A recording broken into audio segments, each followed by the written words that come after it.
smash, you squish, you mash, you chew you up for brunch, and finish you off for dinner or lunch. Munch, munch, dinner or lunch, munch, munch, dinner or lunch.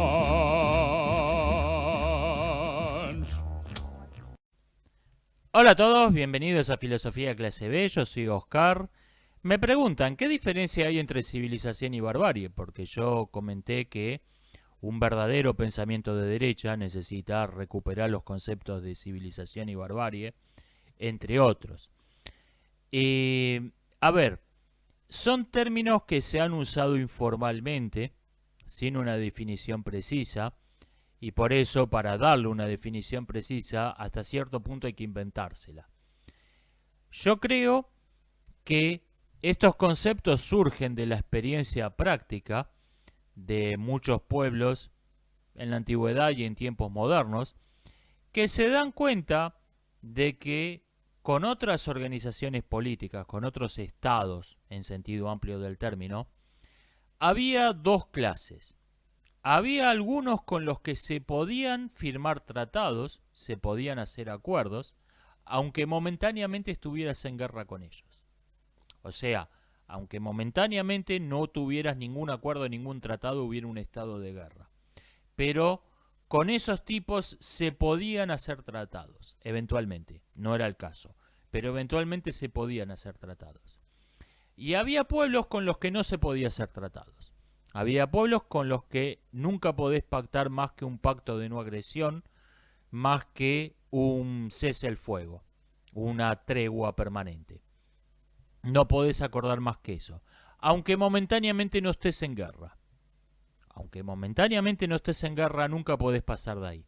De un estado de, ok, no nos estamos atacando, pero nos estamos mirando de reojo por las dudas. Esa distinción es la que origina los conceptos de civilización y barbarie. Dándole una definición más rigurosa, yo observaría que hay pueblos, culturas, sociedades, partidos, ideologías que presuponen que la paz es el estado natural, la paz es el estado normal. O sea, si no hay una razón para estar en conflicto con alguien, el estado natural es estar en paz con ese alguien. No tenemos nada en contra de ello, ok. Que hagan su vida, nosotros hacemos la nuestra. Y hay pueblos, culturas, estados, partidos, ideologías para las que el estado natural es la guerra. Si no hay ninguna razón para estar en paz, el estado por defecto es estar en guerra. El estado por defecto es hacerse todo el daño posible. Esta distinción, sin esta distinción, hay hechos políticos, sociales de todo tipo, que son incomprensibles. Hechos históricos, hechos políticos actuales, hechos geopolíticos y hechos ideológicos y culturales y políticos internos de una nación que son incomprensibles. Si no se hace la distinción entre estos tipos son civilizados o son bárbaros. Si no se hace esa distinción, y yo creo que el criterio teóricamente correcto y a la vez bastante práctico para determinar esto es cuál consideran que es la posición política por defecto, la paz o la guerra. O sea, ¿consideran que la guerra es una interrupción de la paz o consideran que la paz es una interrupción de la guerra? Esta distinción creo que es fundamental. Sin esto no entendés nada. Y por ejemplo, creo que muy mala diplomacia de las últimas décadas se basó en no hacer la distinción entre pueblos civilizados y pueblos bárbaros. Creer que todos los países del mundo eran civilizados. Este fue un error de base. Por cierto, no estoy incluyendo el desarrollo tecnológico, no estoy incluyendo la complejidad de un organismo burocrático, político de cualquier tipo, y no estoy incluyendo el refinamiento de las costumbres como criterio de demarcación. Hay bárbaros que escuchan a Mozart. Hay bárbaros que escuchan a Mozart. Esto no es algo definitorio. Me preguntan, hablando de bárbaros sofisticados, ¿qué pienso de la eutanasia?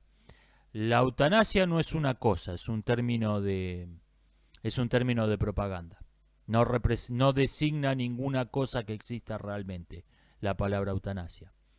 El homicidio existe realmente. Estoy en contra del... ¿Qué pienso del homicidio? Matar está mal.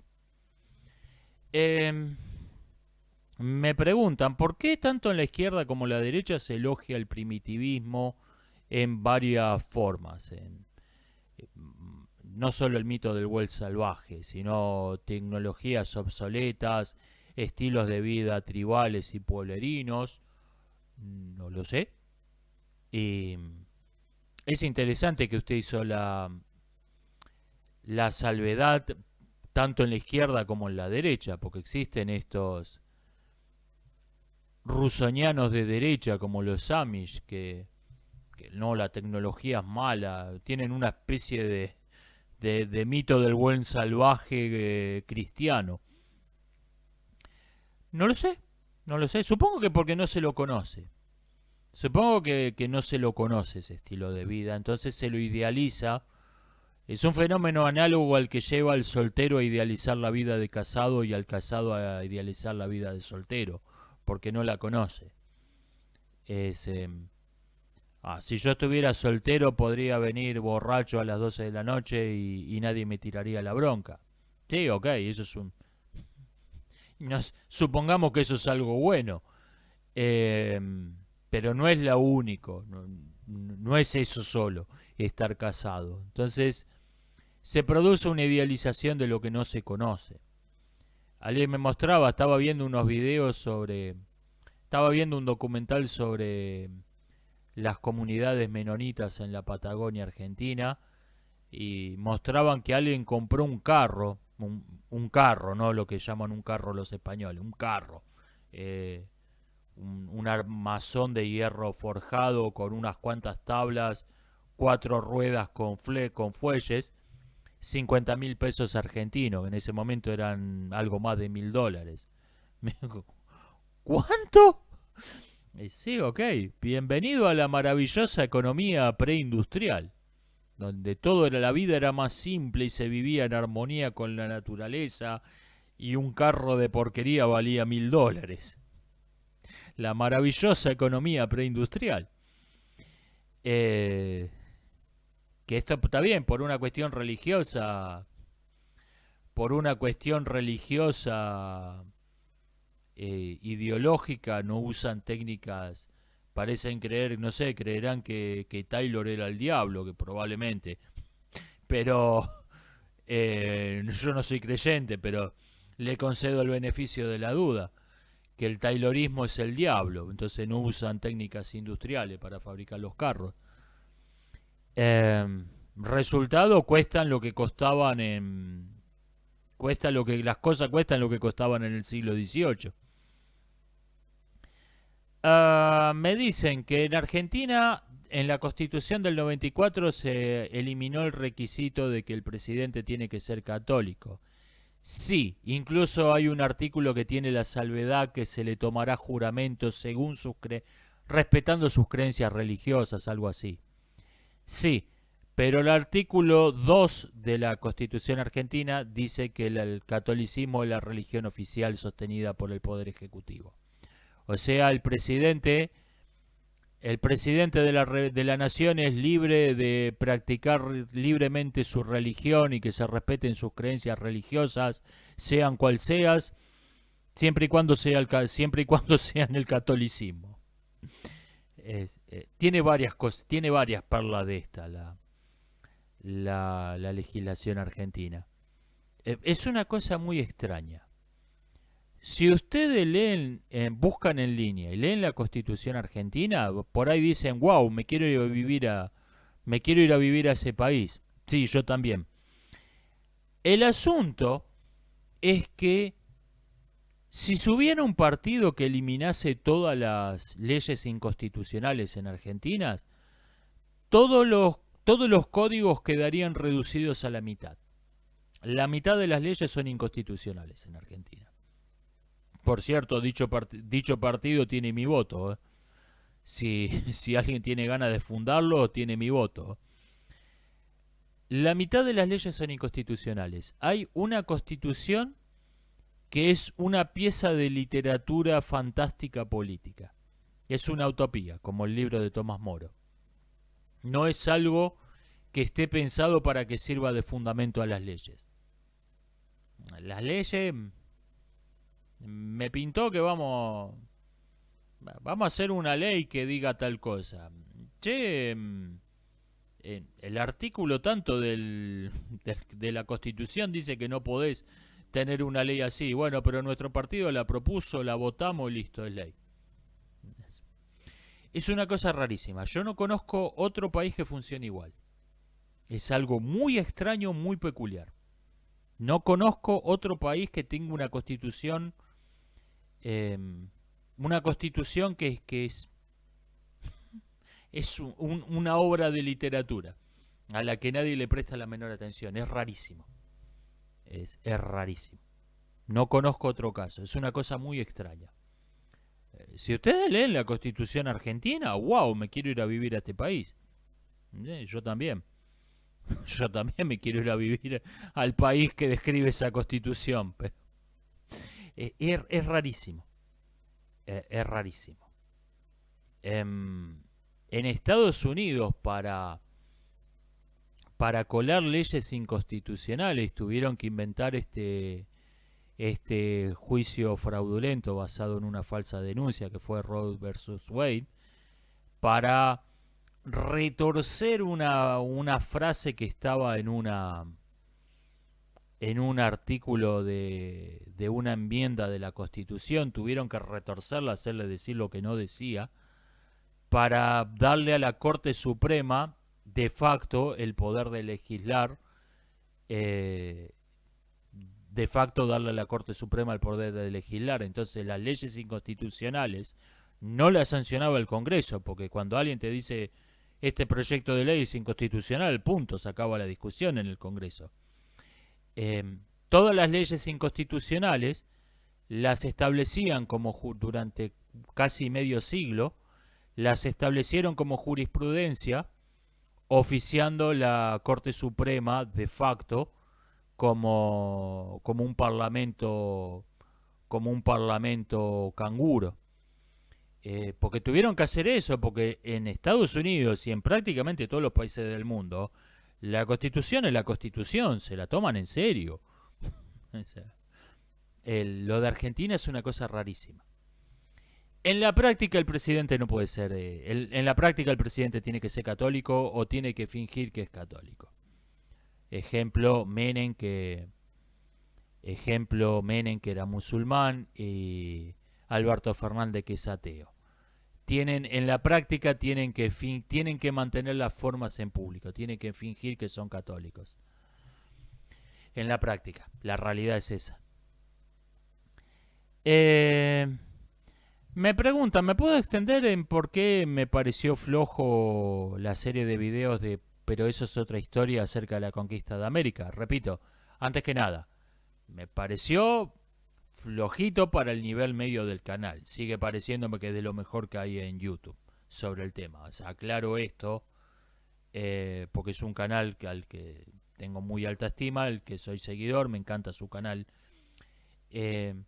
Me pareció que estaba, mientras que generalmente, pero eso es otra historia, te cuenta la historia, te habla de historia, te cuenta hechos.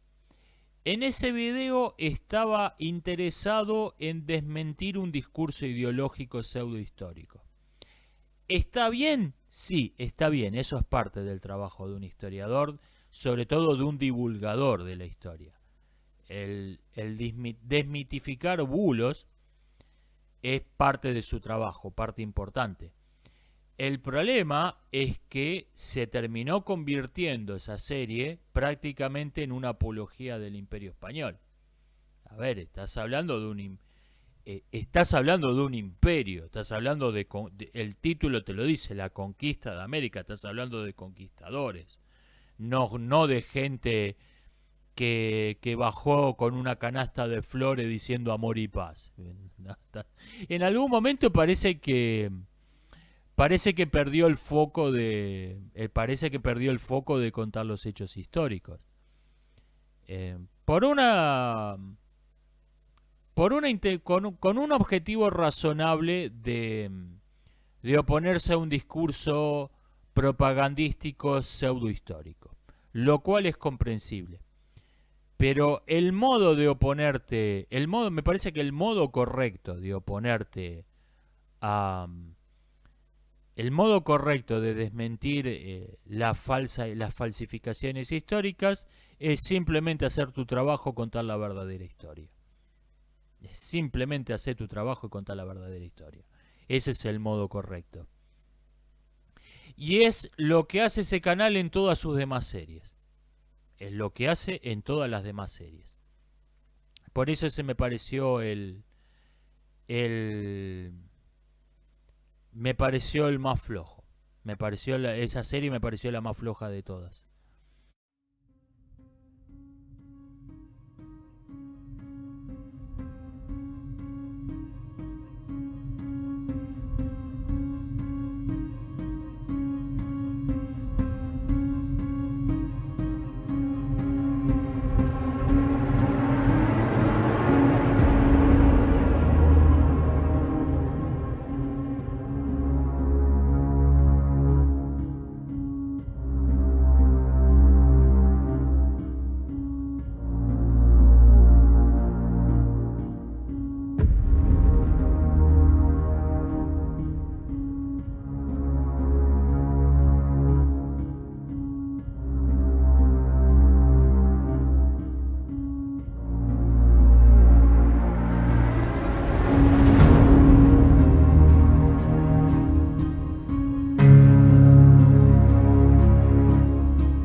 comentan... No, no me comentan. Quiero comentar yo algo que estuve viendo en varias personas que hablan sobre las inteligencias artificiales van a reemplazar a los humanos en varios trabajos.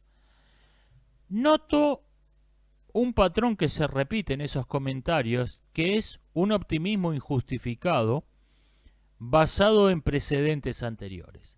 En la máquina de vapor, el motor, qué sé yo, la producción en serie. Un montón de cosas que permitieron que un obrero hiciera el trabajo que antes hacían 10, 20, 50, 100 en algunos casos. El tractor, por ejemplo, permite que hoy un obrero haga el trabajo que hacían 100 en la época preindustrial. Quizás más, pero digamos siendo conservador 100. Conservador no en el sentido político, digo. Siendo modesto 100. Fácil. Lo que dicen, bueno, pero siempre aparecieron nuevos empleos. Las nuevas tecnologías generaron nuevos empleos y lo que produjo el progreso tecnológico es un mayor nivel económico para todos. Quizás hubo una pequeña crisis momentánea porque algún oficio se volvió obsoleto y dejó a miles de personas sin trabajo, pero a la larga todos terminamos saliendo ganando. ¿Esto es verdad? Sí. Pero eso no quiere decir que vaya a ser necesariamente lo que ocurra con una nueva tecnología. Están razonando como el pavo inductivista de Bertrand Russell. Todos los días a las 9 como. Formuló esa ley el pavo inductivista. Todos los días a las 9 como. Sí, hasta que llegó el día de Acción de Gracia y el pavo salió esperando a las 9 de la mañana, todos los días a las 9 como, y en vez de comer, lo agarraron, le cortaron la cabeza y lo cocinaron al pavo inductivista. No necesariamente va a pasar con las inteligencias artificiales lo que pasó con todas las tecnologías anteriores. Y además, la analogía en sí me parece sospechosa, porque artefactos como los chatbots no tienen un criterio objetivo para decir que son mejores o peores que hace 5 años o que van a ser mejores dentro de 10 años. Porque son máquinas de zanatear. Son máquinas de hablar tonterías sin sentido.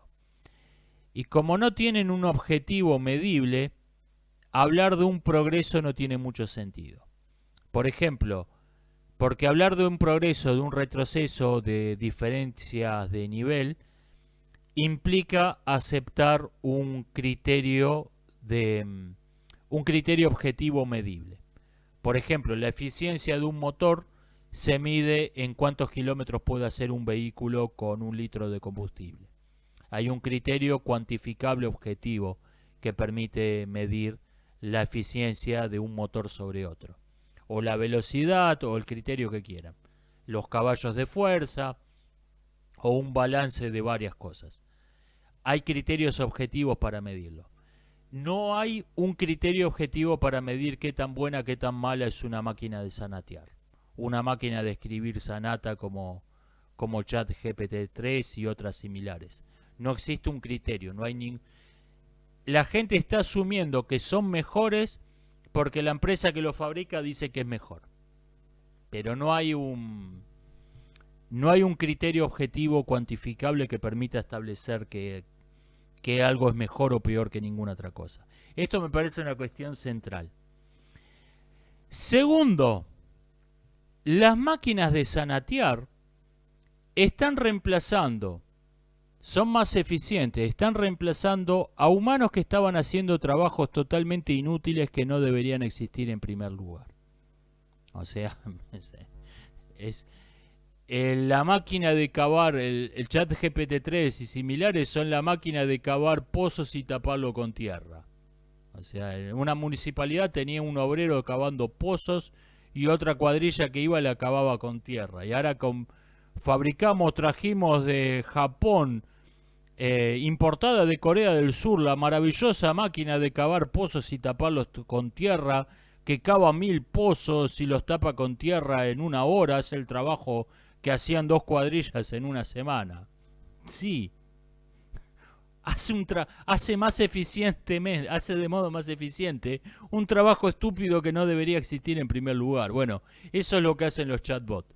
Son máquinas que hacen de modo más eficiente trabajos estúpidos que no deberían existir en primer lugar. Sobre el reemplazo, en particular, sobre el reemplazo de los guionistas del cine de Hollywood de hoy, la idea de que había en la literatura trabajos tan mecánicos, tan repetitivos que los podía hacer una máquina, viene de larga data. Yo cité a una guionista de Cine L de 2018, pero en realidad Bernard Shaw ya había dicho que se podía crear una máquina de escribir cartas de amor en el siglo XIX. La idea es que todas son iguales. Entonces, ¿por qué no lo va a hacer una máquina? ¿Por qué no va a haber una máquina que escriba cartas de amor? Siempre que una tarea se vuelve mecánica y repetitiva, aparece la idea de fabricar una máquina que lo haga y reemplazar al humano que está haciendo esa tarea mecánica y repetitiva. Esto es viejo como el mundo. No es algo nuevo. Lo que ocurre con el reemplazo de los escritores de Hollywood y similares por una máquina es que estaban haciendo un trabajo mecánico, repetitivo, inhumano. Estaban haciendo un trabajo que ya era propio de un robot. Entonces se le ocurrió la idea, bueno, vamos a crear una máquina que reemplace a estos tipos. Si tenés los guionistas de cine, los escritores, los llamados periodistas de los mass media, influencers, tenés un montón de gente que vive de escribir sanata. Ok, vamos a fabricar una máquina que escriba sanata y reemplazamos a todos estos tipos.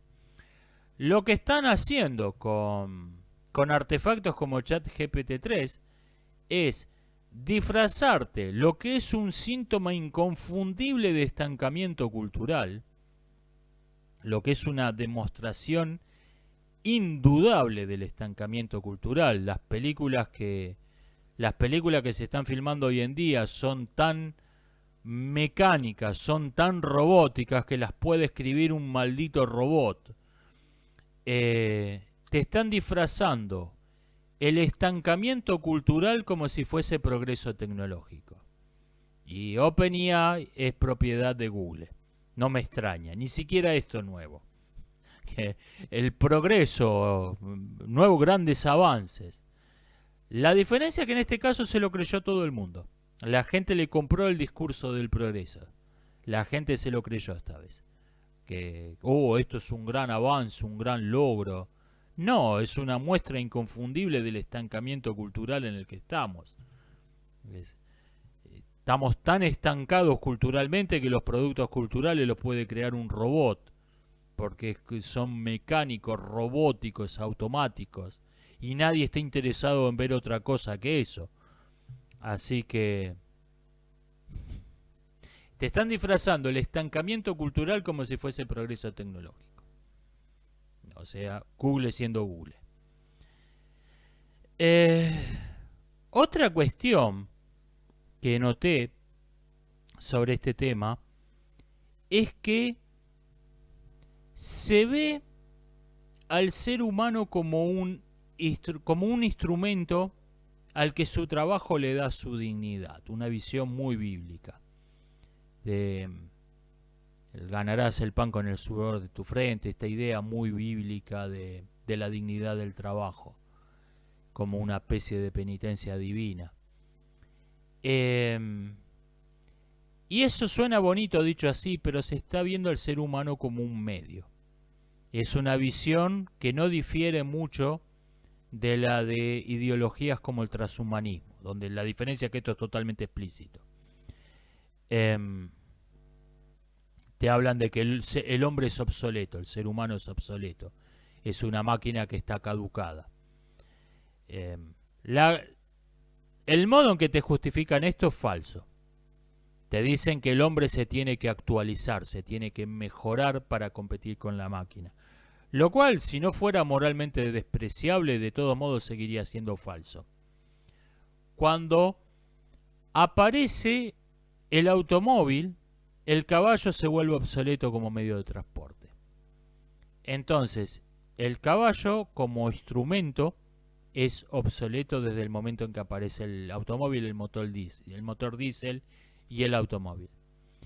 Si vos querés crear el meta caballo, el post caballo, agarrar un caballo, cortarle las patas y ponerle ruedas, vas a obtener un caballo mutilado y que además sigue sin poder competir con el automóvil, sigue siendo inferior a un automóvil porque el metacaballo, el caballo amputado y con ruedas, es un caballo al que has tratado de mejorarlo para una función que no es la que tiene por naturaleza. Mientras que el automóvil está creado desde el vamos para servir como un vehículo. Entonces, no importa qué tanto mutiles a ese pobre animal, qué tantas ruedas, qué tantas computadoras, qué tantas cosas le pongas al pobre animal, va a seguir siendo un vehículo inferior al automóvil, va a seguir sin poder competir con el automóvil. Y este es el problema práctico del transhumanismo. Ni hablemos de lo extraordinariamente repulsiva que es moralmente esa doctrina. Desde el punto de vista práctico es falsa. Desde el punto de vista práctico es falsa. El caballo al que le cortaste las patas y le pusiste ruedas sigue siendo inferior al automóvil. No puede competir con el automóvil. La conclusión final del transhumanismo es que la humanidad debe ser exterminada. La humanidad es obsoleta y debe ser exterminada. Si alguno de sus teóricos ya sacó esta conclusión y se la mantiene en secreto, es probable. Pero más tarde o más temprano van a terminar llegando todos a esta conclusión. La conclusión final del transhumanismo es que el ser humano tiene que ser eliminado. No mejorado, no transformado, mejorado. Mejorado suponiendo que es un medio al servicio de una función. No transformado, no cambiado, no con chips en el cerebro. El ser humano tiene que ser eliminado. Esta es la conclusión lógica final del transhumanismo. El único modo de defender al ser humano, la dignidad humana, frente al progreso tecnológico de algunas máquinas, es estableciendo claramente que el ser humano es un fin y no un medio. Y este discurso no se está transitando ni desde este rusianismo paradójico que es el transhumanismo, esta especie de rusianismo en negativo, ni, o sea, el buen robot en vez del buen salvaje. En el transhumanismo tenemos el buen robot que ha eliminado todo lo malo de la civilización, ni en el discurso de la derecha religiosa del ganarás el pan con el sudor de tu frente. Las dos tienen en común el ver al hombre como un medio, un medio, una función, o sea, al servicio de una función, y de una función que va a dejar de desempeñar más tarde o más temprano. Lo que necesitamos es ver al hombre como un fin. Y el fin nunca puede ser obsoleto porque el fin es lo que debe ser. El fin es lo que debe ser una cosa. Por lo tanto, el término de obsolescencia se aplica únicamente a un medio, a un instrumento. El fin nunca puede ser obsoleto. El fin nunca se puede ser obsoleto. Supongamos que podemos chasquear los dedos, tenemos el genio de la lámpara. El genio de la lámpara que te da infinito deseo y no te caga, a diferencia del genio de los cuentos. Le decís, queremos hacer esto. Queremos un océano de miel para bañarnos. Porque sí, porque me pintó que me quiero bañar en un océano de miel. Tenemos el genio de la lámpara. los seres humanos podemos hacer lo que querramos, siempre va a haber una tarea importantísima, para el ser humano, que es decir, ¿qué hacemos? Es decidir qué hacemos. Ok, podemos hacerlo, tenemos infinitas potencias, podemos hacer lo que queramos, vamos a decidir qué hacemos. Ese es el estado ideal al que se podría alcanzar con la tecnología, y ese sería un verdadero Homo Deus, un verdadero hombre Dios. Sea tal cosa y tal cosa fue. No la visión que predican de la humanidad libros como Homo Deus, que en realidad deberían llamarse Homo Sclavus, Homo Servilis. Deberían llamarse Homo Servilis. Te están describiendo no un dios, sino un esclavo, un instrumento, al ser humano considerado como un animal de carga, como un instrumento al servicio de una función. Mientras se considera al ser humano un fin y no un medio, yo no tengo ningún problema con ningún progreso tecnológico. Ningún problema. Me preguntan, ¿por qué mucha gente de derecha y liberales aman a Elon Musk? No tengo la menor idea. Es un completo misterio para mí. Es un empresario que tiene la planta de su empresa en un país totalitario, donde utiliza mano de obra esclava que no puede apartarse de la... duerme dentro de la fábrica, no le dejan, no tiene casa, están esclavizados, están reducidos a servidumbre dentro de las fábricas por el régimen totalitario. Esa empresa cuya fábrica están en un país totalitario usando mano de obra esclava, fabrica un producto de mierda, un auto de porquería que en un verdadero régimen de libre mercado no podría competir con un Fiat 600 usado, pero que es impuesto de modo autoritario por otros estados, supongo que para fomentar la mano de obra esclava, me imagino, y la importación de productos de países totalitarios. Bien, medidas de desprotección de la industria local, eso es lo que vota mucha gente. Decía, ese producto de mierda es impuesto por el autoritarismo del Estado, por medio de subsidios o prohibiendo la competencia, prohibiendo circular en automóviles de verdad, porque son contaminantes. Por cierto, el automóvil Tesla contamina más que un automóvil a gasolina. Y es también el CEO de SpaceX, que es virtualmente una agencia gubernamental disfrazada de empresa privada. Censura en Twitter, es el dueño de Twitter, que censura, promociona políticas ESG, puso un aseo del Foro Económico Mundial, no levantó el baneo de las personas que había prometido que iba, cuando él fuera CEO de Twitter, les iba a levantar el baneo. Esto fue una completa mentira.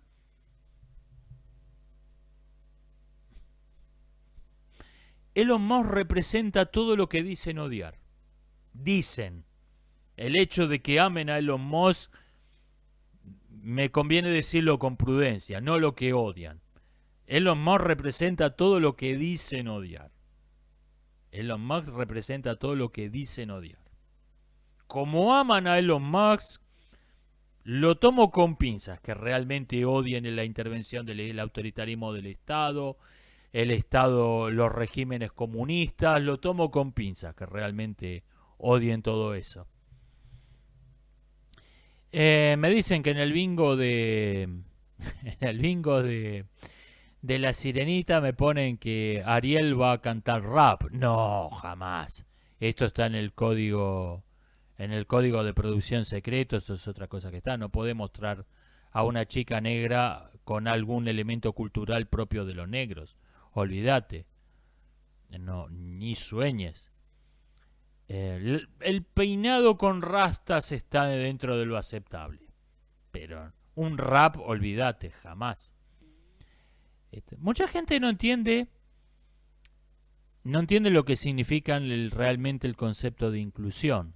La inclusión no es, bueno, vamos a incluir a los negros que tienen, vamos a sumarlo a nuestra cultura, que tienen el rap y varias cosas que molan. No, el concepto de inclusión es, todas las personas que no son blancas, no valen absolutamente nada, no sirven para nada, vamos a incluirla en la única cultura que vale, la única que importa, que es la de los blancos de los últimos 30 años del Silicon Valley.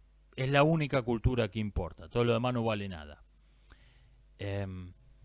Esos tipos hablan, eso es la inclusión. Eso significa realmente.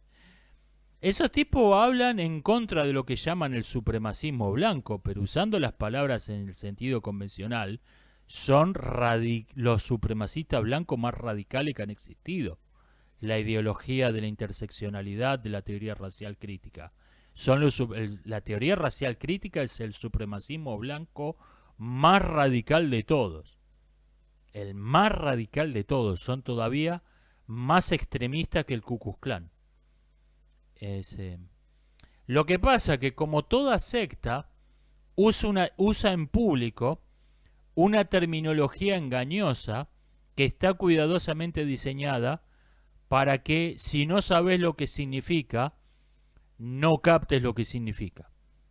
O pienses que significa algo completamente distinto. Te hablan de inclusión, de diversidad. Estamos en contra del supremacismo blanco. Somos antirracistas, antifascistas. Suena todo suena bonito. Todo suena bonito si no sabes lo que significa realmente. Olvídate, jamás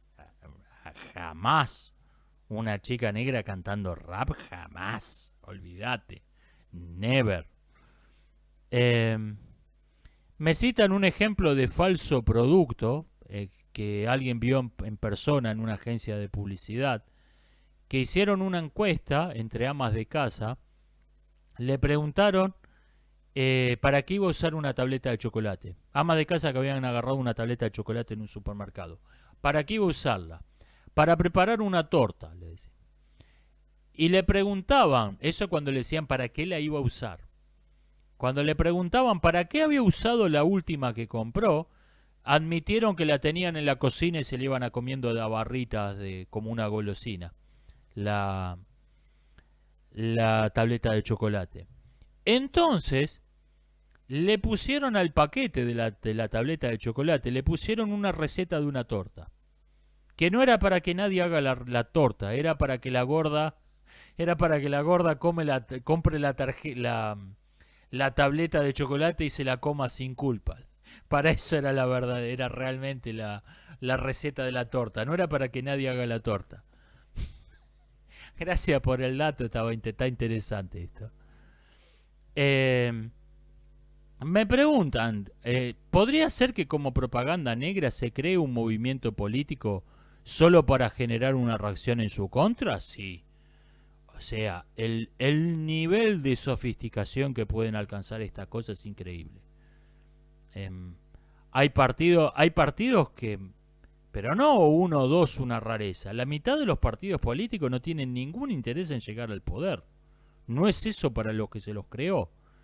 Forman parte de todas estas maniobras de bueno, vamos a crear un partido para sacarle votos a estos tipos, pero que este partido que le sacó votos a estos tipos se alíe con estos que son nuestros enemigos, pero preferimos tener a estos enemigos y no a estos otros. El nivel de sofisticación que tienen estas cosas no se lo imagina. No se lo imagina el nivel de... Ojo que con esto es impresionante cómo han cambiado, cómo ha perdido la ingenuidad la gente en los últimos 20 años. Supongo que la internet tuvo mucho que ver con esto. El reemplazo de la radio, la televisión y los periódicos con un discurso simple y adoctrinador por el caos de la internet, creo que tuvo mucho que ver con esto. Me llamaba la atención hace poco cuando China anunció que le está mandando municiones a Rusia. que se volvió bastante mainstream, no digamos viral, pero se volvió algo bastante comentado, que China quiere que a China no le interesa que Rusia gane la guerra de Ucrania. China quiere que la guerra de Ucrania dure para que para que Rusia se debilite, porque China está pensando en invadir el Turquestán y Rusia sería el aliado natural de países del Turquestán. Y me llamó la atención que esto se comentaba a nivel popular. El otro día hablábamos con unos amigos que me comentaban que se habla popularmente de falacias lógicas hoy. ¿What? Eso, o sea, no sé si será verdad que esa es la intención de China. No estoy diciendo esto. Por ahí, no estoy diciendo eso. Lo que me llama la atención es que eso se comenta a nivel popular. No, este tipo están apoyando a estos tipos porque quieren que se debiliten, porque después van a ir a la guerra contra estos otros tipos. Y si me llama la atención que eso se comenta a nivel popular. 20 años atrás te hubieran hablado del eje del mal, te hubieran dicho que Putin y Xi Jinping son amigotes. Mirá, este le está dando armas, le está dando municiones a su amigote. Eso hubiera sido el comentario a nivel popular. Esto de está dándole arma porque quiere que la guerra se extienda, porque está pensando ir a otra guerra y Rusia sería el aliado natural de sus enemigos, entonces quiere debilitar a Rusia para que Rusia no le declare la guerra cuando invadan. Eso hubieran sido cosas que se hubieran conversado en las embajadas. Eso hubieran sido cosas que se hubieran conversado en las embajadas. Me asombra el nivel de sofisticación. O sea, a ver si se entiende. No estoy diciendo que esto sea el caso. No sé, por ahí. No sé si es verdad o no. Me asombra el nivel de sofisticación. El nivel de sofisticación de algo que circula a nivel popular. De una opinión popular. Eso me asombra muchísimo. También tiene su lado malo esto. O sea, la píldora roja tiene efectos secundarios y contraindicaciones. La píldora roja tiene contraindicaciones, como cualquier medicamento. Por ejemplo, como sabemos que el movimiento hippie fue una farsa, estaba totalmente controlado por el KGB, a pesar de que los documentales de Netflix te sigan mostrando al hippismo como este maravilloso movimiento espontáneo de la juventud que quería paz y amor. Sabemos que estaba totalmente controlado, fue una farsa inventada por el KGB. Pero esto tiene una contraindicación, que hoy cualquier persona que dice algo perfectamente sensato y razonable en contra de la guerra, lo acusan de, usted está tratando de defender, dice la guerra es una mierda, la guerra de Ucrania fue, por ejemplo, yo comenté en un video que la guerra de Ucrania fue la consecuencia de 3 décadas de muy mala diplomacia, era una guerra evitable y es una guerra que está en este momento en un punto que es ideal para detenerla. Están en una situación que es ideal para firmar un tratado de paz. Y no que usted está tratando de justificar a Rusia. Esos son los efectos. No, soy una persona razonable que piensa que la guerra es una mierda. Esos son efectos secundarios indeseables de la píldora roja. Se ve en toda una intención oculta y a veces no, a veces alguien te está diciendo sus verdaderas intenciones, te las está diciendo francamente. Ese es un problema. Me preguntan por qué no hago un video hablando de las teorías conspirativas de Argentina, porque no encontré nada interesante.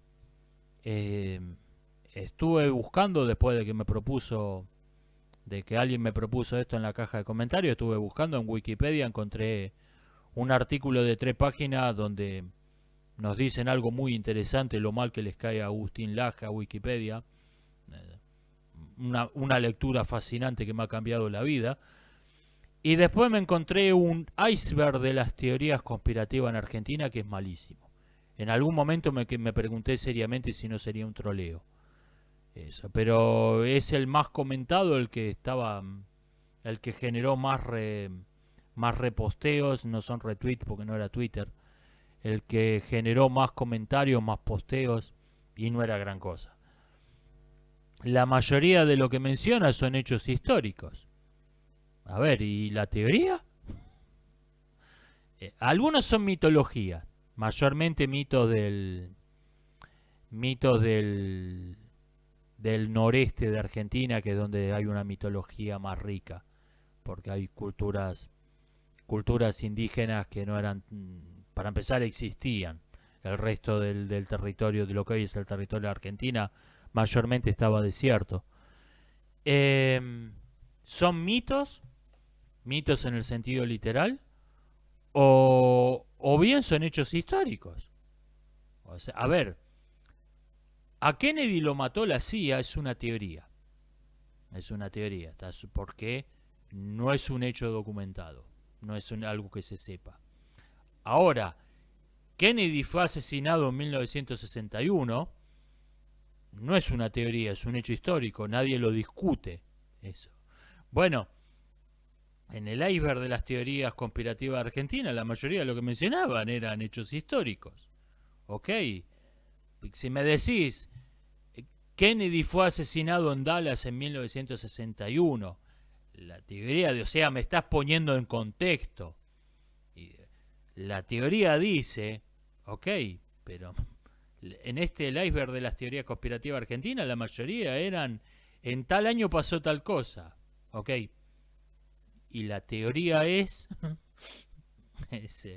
me quedaba esperando cuál era la teoría.